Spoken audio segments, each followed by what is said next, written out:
This is a video message for Kyle Haxton. Kyle, this is Dr. Flint. It's nice to meet you via video here. I want to give you a few pointers and critique on your video that you submitted regarding the topic for communication and change in our sustainability class. So first of all, I'll start by saying you speak really well in spite of a cold.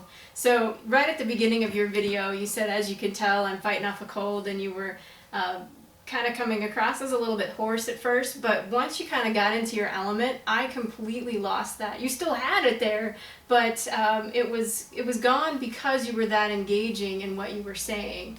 And so well done there, and I'm pretty sure that comes from your teaching experience and your teaching background. You speak really, really well and very articulately.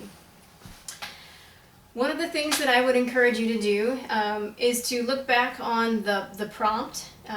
The prompt was, sustainability is important for every global citizen to consider because, and then to launch into your argument from there.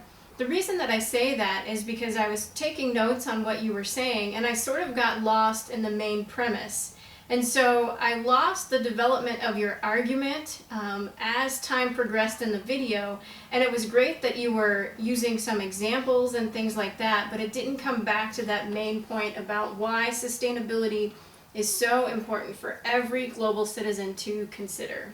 So keep that in mind. It might help to start with an outline when addressing your audience too, saying things like, hello, my name is Kyle Haxton, and today I'm going to talk about A, B, and C, and then just kind of follow through with that list. So if that helps, use that tip in the future.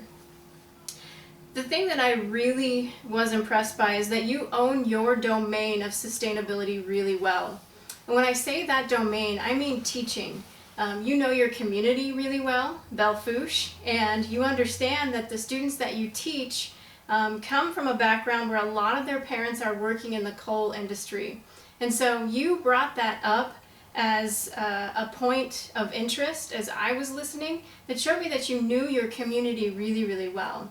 I point that out because I was left kind of wondering at that point too if you could give some specific examples from your teaching experience on how this very conversation about renewable fuels or the pros and the cons of use of coal as an energy source is incorporated into your classroom, in particular since these kids, some of them live it in their day-to-day lives as their parents go and work in the mines. So that's another suggestion that I would say is back your point up through use of examples, because as a fellow educator myself, I was wondering, boy, I wonder how he engages his classroom on these very topics.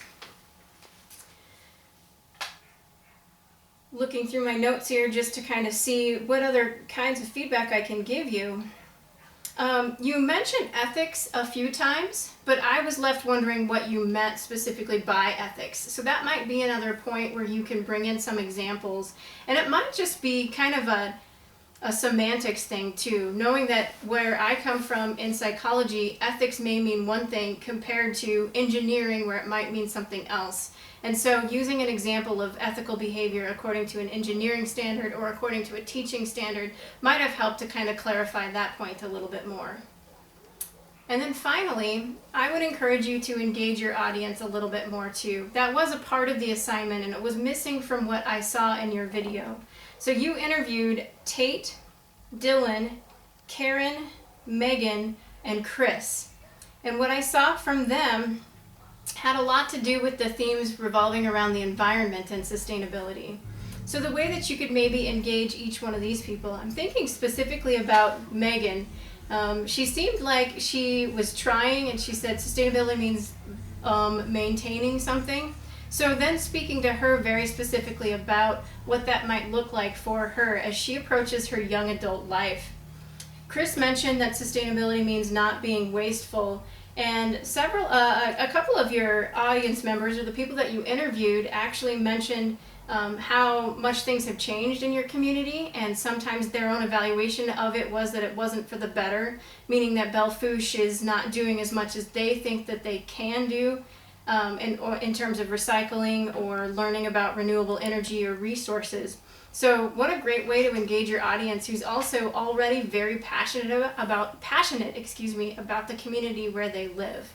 So using some of these examples and coming up with your own, knowing your own audience would be another point that I would encourage you to consider. That's all I have for now, Kyle. Great job overall. You're great, as you can check it in D2L, since this was just your first practice run, is going to be a 20 out of 20. Had this actually been graded, I would have broken down the points according to the syllabus like this. You stayed within the 5-minute time frame, so you would have gotten a 5 out of 5 on that part.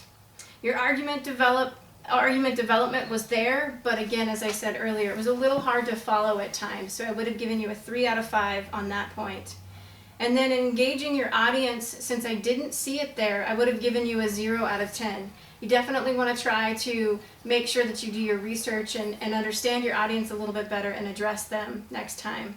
So in total, it would have been an 8 out of 20, but as you can see, since this was our first go, this is just meant for your feedback, and hopefully we can kind of launch, and I look forward to seeing more from you in the coming weeks. Thank you, Kyle.